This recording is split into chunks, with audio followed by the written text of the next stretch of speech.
Hello friends, Bhushan GS classes में आपका स्वागत है। हमारा टॉपिक चल रहा है प्राचीन भारत के इतिहास के क्रम में। आज का टॉपिक हमारा है मगध का उदय, मगध साम्राज्य।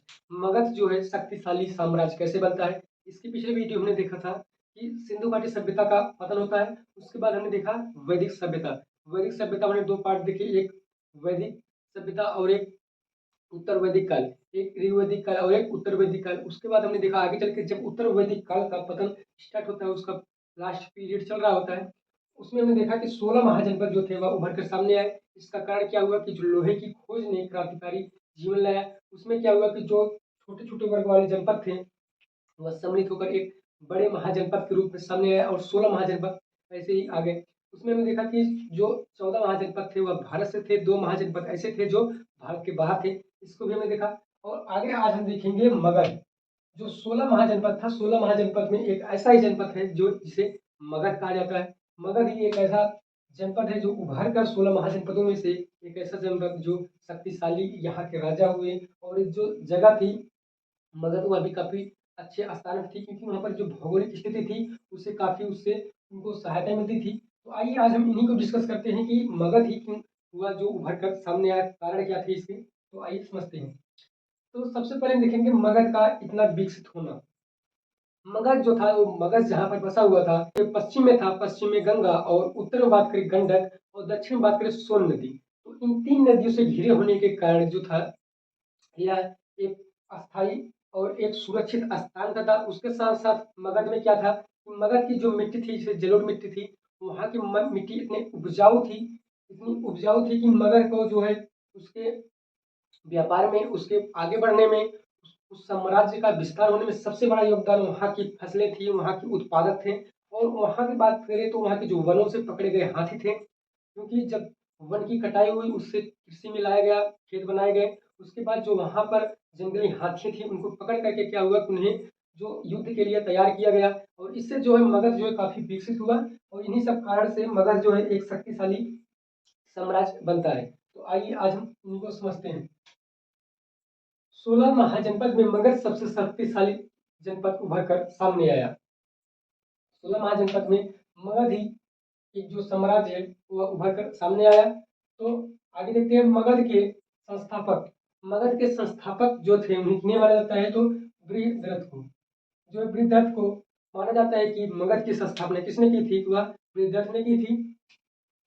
आगे देखते हैं मगध के उदय के कारण मगध जो था इतना विकसित हुआ कैसे। तो हमने बताया आर्थिक स्थिति क्या थी कि यहाँ पर जो मिट्टी थी, यहाँ की जलोढ़ मिट्टी, वहाँ पर जो धान की बहुत फसलें उगाई जाती थी और वह व्यापार के तौर से दूसरे दूसरे राज्य में, महाजनपदों में क्या होता था कि बांटा जाता था। और इस तरह से काफी विकसित हुआ मगध का। और राजनीतिक बात करें तो यहाँ पे जो राजा आए, राजा जैसे यहाँ पर 7 वंश को देखा जाता है। वंश देखेंगे हम जो शक्तिशाली जनपद जो बनाने में अपना काम किए। जैसे हमारा हो गया हर्यक वंश, आगे आके शिशुनाग वंश और नंद वंश। जब मौर्य वंश आता है, मौर्य वंश तो इन सभी से काफी ज्यादा अच्छा था। और हम देखेंगे आज इन्हीं वंश को, हर्यक वंश, शिशुनाग वंश और नंद वंश। इनका काम क्या क्या क्या किए इन्होंने मगध साम्राज्य को आगे बढ़ाने में, जो आज मगध साम्राज्य एक बहुत अच्छे साम्राज्य में गिना जाता है। तो आइए देखते हैं। तो सबसे पहले आता हमारा हर्यक वंश। हर्यक वंश की स्थापना किसने की, तो हर्यक वंश की स्थापना बिंबिसार ने। किसने, बिंबिसार ने किया। ये कब करते हैं, तो 544 बीसी में। 544 बीसी में इन्होंने, बिंबिसार ने क्या किया कि हर्यक वंश की स्थापना की। और जो हर्यक वंश का दौर चलता है 544 से 512 बीसी तक चलता है।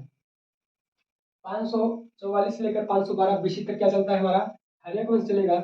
और हर्यक वंश में कितने शासक आते हैं, तो हर्यक वंश में आएंगे पहले बिंबिसार, अजातशत्रु, उदयन, और आगे उदयन का जो लड़का था नागदशक। नागदशक के बाद क्या होता है कि इनके जो सेनापति थे शिशुनाग, इन्होंने ही नागदशक की हत्या करके क्या हुआ कि शिशुनाग वंश की स्थापना की। और शिशुनाग के वंश में क्या हुआ कि इनके जो शासक आए पहले थे शिशुनाग। शिशुनाग के बाद आते हैं हमारा कालाशोक। और कालाशोक के जो अंतिम शासक थे उनका नाम था नंदीवर्धन। नंदीवर्धन जो थे वह शिशुनाग वंश के मगध के अंतिम शासक थे। और इनकी जो हत्या करते हैं महापद्मनंद जो थे इनकी हत्या करके क्या करते हैं कि वह गद्दी पे बैठते हैं और एक नए वंश की स्थापना करते हैं जिसे नंद वंश कहा जाता है।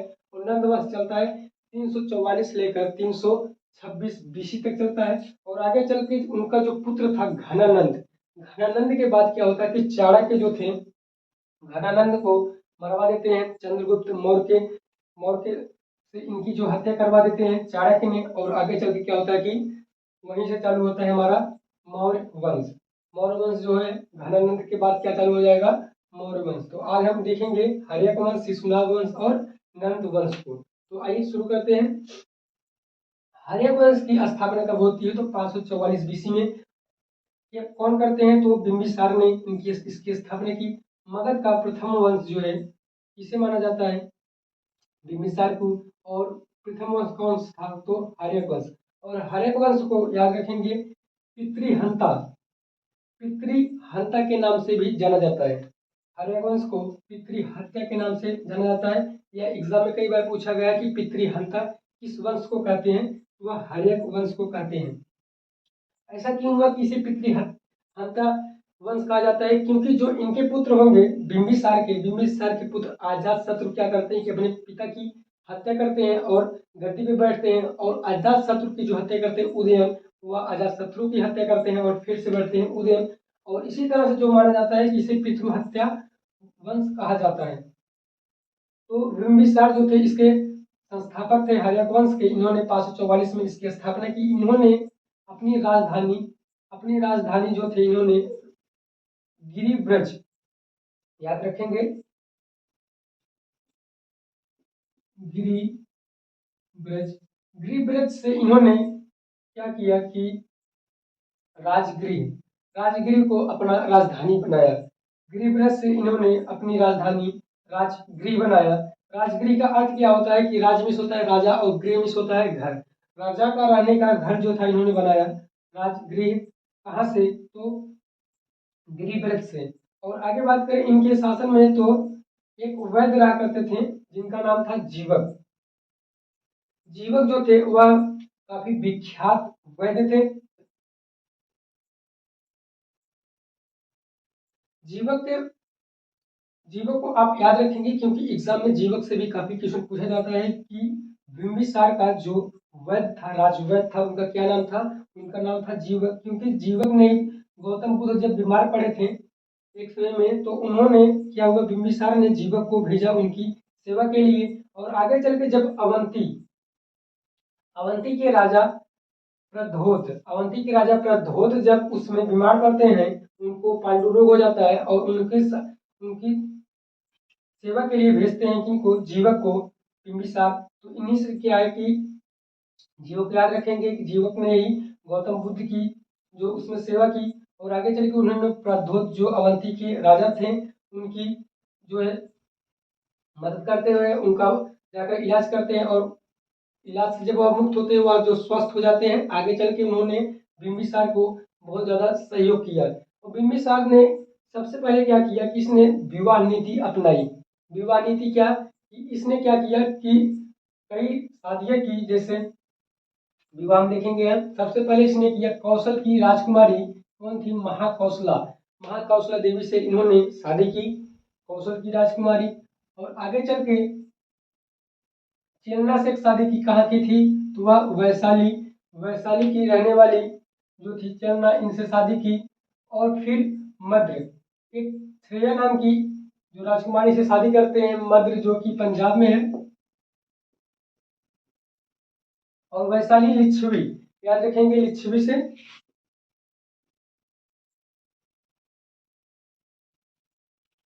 वैशाली में पड़ता है लिच्छवी। और लिच्छवी की रहने वाली कौन थी तो चेलना देवी। और इनसे इन्होंने शादी की। इस तरह से इन्होंने 3 शादी की और 3 शादी में इन्होंने क्या हुआ कि अपना बहुत बड़ा साम्राज्य बना लिया। और इस तरह से जो हमारे बिंबिसार थे, बिंबिसार ने काफी बड़ा साम्राज्य बनाया। और साथ साथ में इन्होंने इन्होंने क्या किया कि अंगराज्य, जो अंगराज, जिसे हम अंग महाजनपद कह सकते हैं, अंग महाजनपद को इन्होंने युद्ध करके अंग महाजनपद को अपने साम्राज्य में मगध में मिला लिया। अंग जो है उसमें महाजनपद को इन्होंने मिला कहाँ पर, तो मगध में।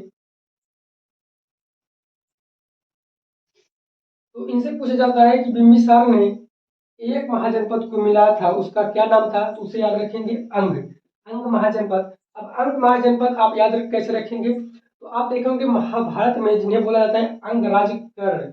आप अगर कर्ण से याद रखेंगे तो कर्ण से आपको याद आ जाएगा अंगराज कर्ण जो थे वह काफी शक्तिशाली थे। तो अंगराज कर्ण जो थे वह कौन थे, तो वह अंग की रक्षा करते थे। अंग कर्ण जो थे उसी से आप याद रख सकते हैं कि महाभारत में अंगराज कर्ण के नाम से ही हम इसे अंग याद कर पाएंगे। तो यहाँ तक हमने देखा बिंबिसार के जीवन में बिंबिसार ने एक युद्ध किया जिसमें उन्होंने अंग को जीता और उन्होंने विवाह नीति अपनाई। विवाह नीति में उन्होंने 3 विवाह की, 3 विवाह में इन्होंने कौशल, वैशाली और मर्द से काफी अच्छा संबंध बना लिया।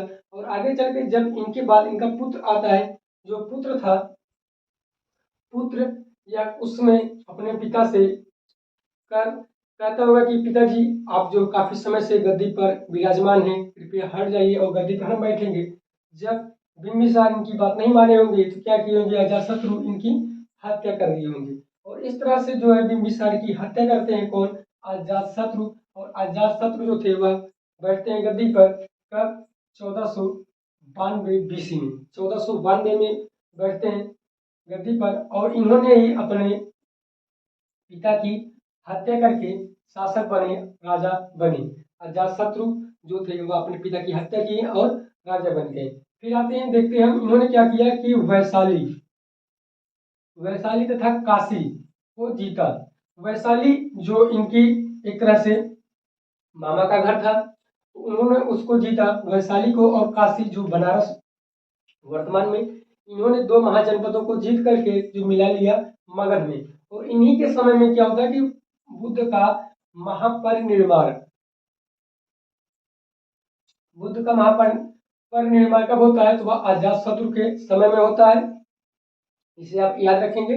और आगे चल के जब इनकी मृत्यु के बाद अजातशत्रु करते क्या है कि इन्होंने प्रथम बौद्ध सभा, जिसे बौद्ध महासंस्कृति कहा जाता है, इन्होंने प्रथम बार बौद्ध सभा किसने कराई थी, तो वह अजातशत्रु ने कराया था। या एग्जाम में कई बार पूछा जाता है कि प्रथम बौद्ध संगीत किसने कराई, तो वह अजातशत्रु ने कराई। कब, जब महाबुद्ध की महापरिनिर्वाण के बाद इन्होंने जो है बौद्ध संगीति कराई। तो आगे देखते हैं हम, जब अजातशत्रु युद्ध कर रहा होता है कहाँ से, वैशाली से और काशी से, तो उसने क्या किया कि उसने एक यंत्र जो है अपने उपयोग में लाया जिसका नाम था, पहले था हमारा रथ मूसल और दूसरा जो था वह महाशिला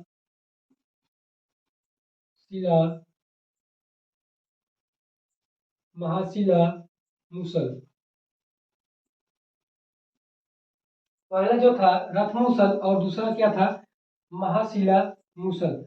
ये क्या है रथ मूसल, तो आप देखेंगे बाहुबली में जो भल्लाल भी यूज करते हैं, एक रथ के आगे एक चक्र सा चल रहा होता है और उस चक्र में जितने भी आगे आदमी आते थे सब जो धड़ से मर जाते थे। तो इस तरह का जो रथ मूसल यूज करते हैं वो कौन करते हैं, तो अजातशत्रु करते हैं। और उसमें भी देखेंगे आप जो बाहुबली यूज करते हैं जिसे महाशिला मूसल कहा जाता है, उसमें क्या करते थे, एक गोले को, एक जो है यंत्र में गोले को रख करके उसे छोड़ते थे तो वह जा करके दुश्मन के पास गिरता था, तो उससे जब बम ब्लास्ट होता था। इसका जो उपयोग करते हैं वह जिसका नाम पड़ता है महाशिला मूसल और एक था रथ मूसल। तो आप इसे याद रखेंगे कि रथ मूसल और महाशिला मूसल का प्रयोग कौन करता है, तो वह अजातशत्रु करता है। कब करता है, जब यह वैशाली और काशी से युद्ध करता है। और इसने क्या किया, वैशाली और काशी को अपने साम्राज्य में मिला लिया। और इस तरह से जो अजातशत्रु को काफी शक्तिशाली भी माना जाता है। हर्यक वंश में 2 ऐसे शासक थे जिसे बिंबिसार और अजातशत्रु, जो मगध को इतने बड़े साम्राज्य बना दिए। अब आगे आता है इनका पुत्र उदयन। उदयन ने क्या किया कि इसने भी अपने पिता की हत्या कर दी। इसने भी अपने पिता से बोला होगा कि पिताजी आप काफी समय से विराजमान है, आप प्लीज हट जाइए। लेकिन जब क्या करते हैं, अजातशत्रु नहीं मानते हैं, तो उदयन, जिसे उदयन भी कहा जाता है, इसने अपने पिता की हत्या कर दी। पिता की हत्या करके गद्दी प्राप्त की। उदयन ने भी अपने पिता की हत्या की, जिस तरह से बिंबिसार का हत्या किया था अजातशत्रु ने, उसी तरह से उदयन ने भी अपने पिता की हत्या कर दी और गद्दी पर बैठा। तो इसकी जो थी इसने राजधानी बनाई पाटलिपुत्र।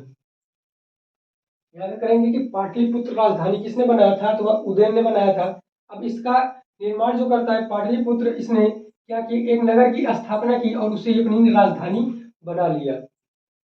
उदयन ने जो है पाटलिपुत्र को एक नगर की स्थापना की, जो एक बहुत सा विशाल नगर बनाया और विशाल नगर बनाने के बाद उसी को अपनी राजधानी बना लिया। इसने किया क्या कि इसके जो है पाटलिपुत्र थी वह पश्चिम में गंगा और दक्षिण में सोन नदी और उत्तर की बात करें उत्तर में गंडक, इन तीन नदियों से घिरा होने के कारण जो था पाटलिपुत्र काफी सुरक्षित स्थान पर था। इस तरह से उसने क्या किया कि पाटलिपुत्र को अपनी राजधानी बनाया और काफी समय तक इसने भी अपना शासन किया।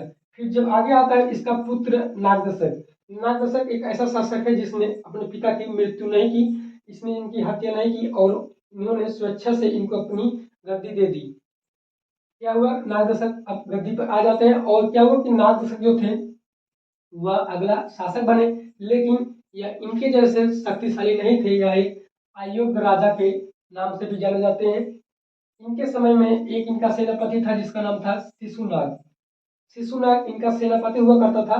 उसने क्या किया कि नागदशक की हत्या करके नागदशक की हत्या की और उसने शिशुनाग वंश की स्थापना कर दी। सेनापति क्या करता है कि नागदशक की हत्या करता है और वहीं से चालू होता है हमारा शिशुनाग वंश। शिशुनाग वंश कब से कब तक चला, तो 412 से 394 बीसी तक क्या चलता है, तो वह शिशुनाग वंश चलता है। तो आइए अब हम देखेंगे शिशुनाग वंश। अभी तक हमने देखा हर्यक वंश। हर्यक वंश में हमने क्या क्या देखा कि हर्यक वंश का संस्थापक बिंबिसार। बिंबिसार ने क्या किया कि 3 शादियां की और इसका जो राज्यवंश था जीवक, और इसने एक महाजनपद जीता जिसका नाम था अंग। अंग महाजनपद को किसने जीता, तो वह बिंबिसार ने जीता। बिंबिसार की हत्या करके आगे आता है उसका पुत्र अजातशत्रु। अजातशत्रु ने अपने पिता की हत्या की और वह गद्दी पर बैठा 492 बीसी में। और इसके समय में क्या होता है कि गौतम बुद्ध का महापरिनिर्वाण होता है और प्रथम बौद्ध संस्कृति किसके समय में होती है, तो वह अजातशत्रु के समय में होती है। और इसने क्या किया, कौशल और काशी को जीता। कौशल और काशी को जीतने में इसने जो धातु का प्रयोग किया, जो यंत्र का प्रयोग किया, इस एक का नाम था रथ मूसल और एक का नाम था महाशिला मूसल। इस तरह से हमने अजातशत्रु को देखा। फिर आ गया था हमारा उदयन। उदयन की ने अपने पिता की हत्या की अजातशत्रु को, और उसने भी गद्दी पर आकर के कई काम किए। उसने प्रथम काम क्या किया कि पाटलिपुत्र को अपना राजधानी बनाया, उस नगर को बसाया और उस नगर को अपनी राजधानी बनाया। फिर आगे आता है नागदशक। नागदशक जो था एक अयोग्य राजा था और इसकी हत्या कौन करता है, तो वह इसका सेनापति शिशुनाग ने नागदशक की हत्या की। और हत्या करके जो आता है हमारा शिशुनाग वंश, यहाँ से स्टार्ट होता है 412 बीसी से लेकर 392 बीसी तक। अब देखते हैं हम शिशुनाग वंश। अब शिशुनाग की स्थापना किसने की, शिशुनाग वंश की, तो वह शिशुनाग ने किया। और इसने क्या किया कि इसने गद्दी पर बैठते ही राजधानी जो थी इसकी वैशाली, पहले क्या थी पाटलिपुत्र जो उदयन बनाया था, इसने फिर से लेकर आ गया कहाँ पर, वह वैशाली। वैशाली आप समझ रहे होंगे कि जहां पर इनका ससुराल था वहां पर इन्होंने क्या किया, राजधानी बना दी वैशाली को। और वैशाली को राजधानी बनाने के बाद शिशुनाग वंश ने क्या किया कि इसने अवंती को जीता। एक क्वेश्चन पूछा जाता है शिशुनाग वंश से कि शिशुनाग वंश की स्थापना किसने की। हालांकि आप इसे अच्छे से याद कर लेंगे कि शिशुनाग वंश तो आराम से याद हो जाएगा। और बात करें कि शिशुनाग वंश से एक क्वेश्चन आता है कि इसने अवंती को जीता और साथ साथ वैशाली को राजधानी किसने बनाया, मगध का, तो बनाया था शिशुनाग ने। तो इस तरह से हमने देख लिया शिशुनाग ने क्या कार्य किए, किसने सबसे पहले वैशाली को अपना राजधानी बनाया और आगे चल के इसने अवंती को जीता। फिर आगे आता है इसका पुत्र कालाशोक। कालाशोक जब गद्दी पर बैठता है तो इसने क्या किया, इसने अपनी राजधानी पाटलिपुत्र कर दी। जो पाटलिपुत्र किए थे उदयन ने, इसने क्या किया कि अपने पिता ने जो बनाए थे वैशाली को छोड़ करके पहुंच गए कहाँ पर, पाटलिपुत्र में। इसने अपनी राजधानी बना ली कालाशोक ने। और कालाशोक के समय में द्वितीय बौद्ध संघिति होती है, द्वितीय बौद्ध सभा किसके समय में होती है, तो वह कालाशोक के समय में होती है। ये अभी काफी एग्जाम में पूछा जाता है कि द्वितीय बौद्ध संघिति किसके समय में होती है, वह होती है कालाशोक के समय। अब कालाशोक की जब अंतिम शासक आते हैं जो नागवंश के, जो आते हैं शिशुनाग वंश के अंतिम शासक वो कौन थे? नंदीवर्धन।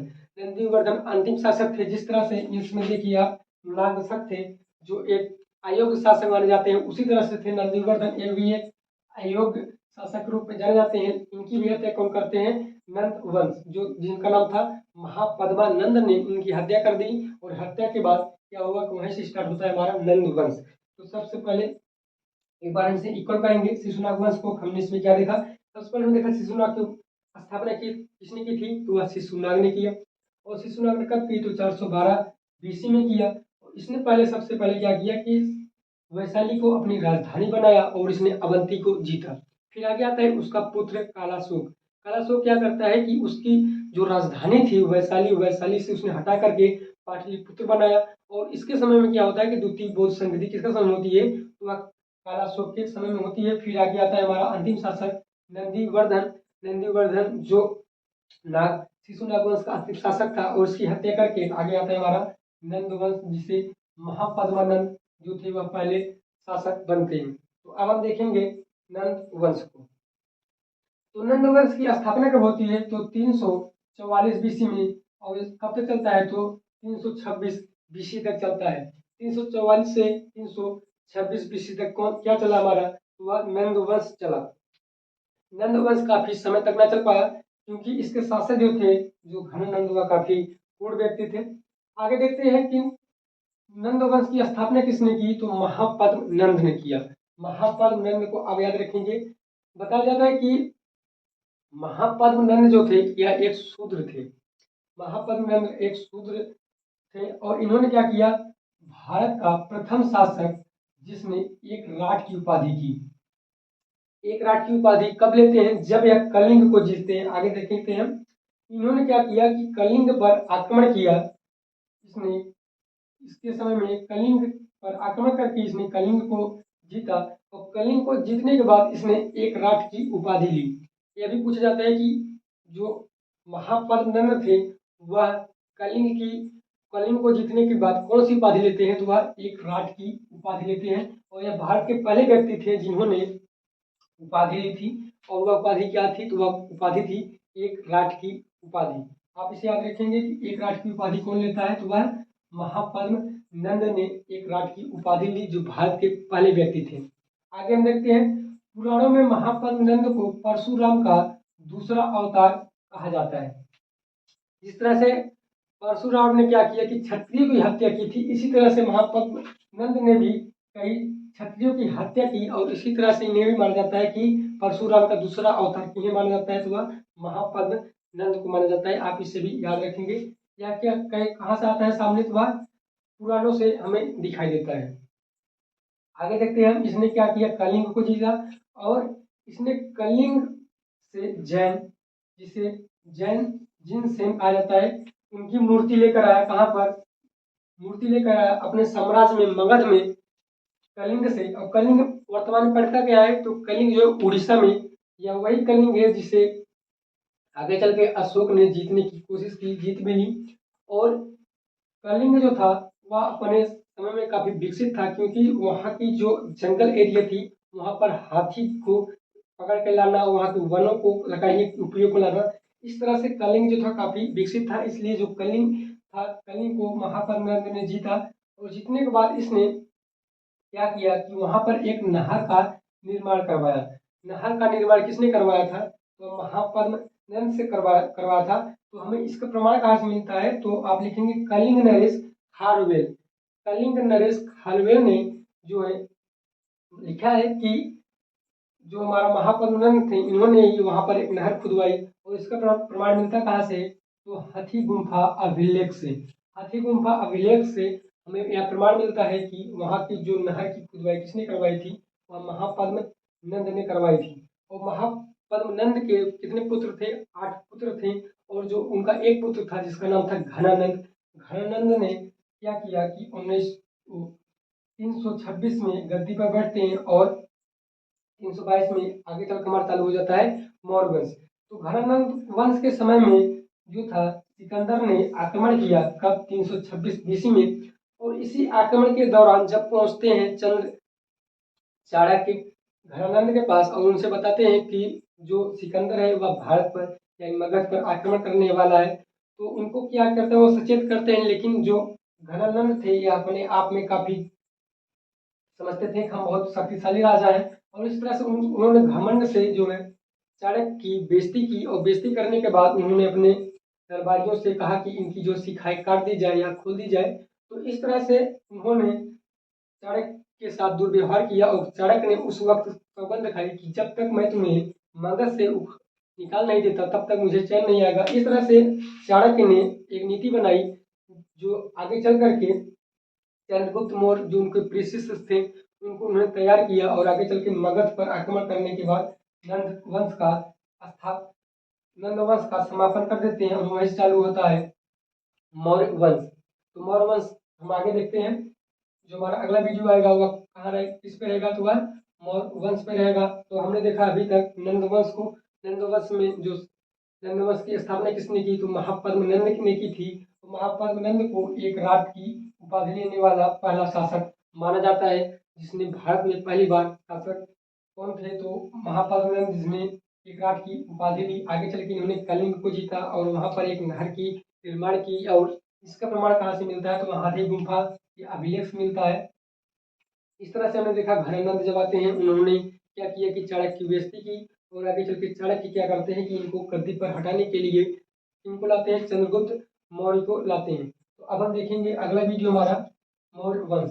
तो यह वीडियो आपको कैसा लगा हमें कमेंट बॉक्स में जरूर बताइएगा, और इस वीडियो को मगध साम्राज्य को आप इसका विकास कैसे हुआ इसको आप 2-3 बार देखेंगे तो आपको अच्छे से समझ में आ जाएगा, क्योंकि एग्जाम में इनसे क्या होता है कि कागज क्वेश्चन पूछा ही जाता है, इसलिए आप इसे अच्छे से याद कर लेंगे। तो मिलते हैं अगले वीडियो में, तब तक के लिए धन्यवाद। जय हिंद।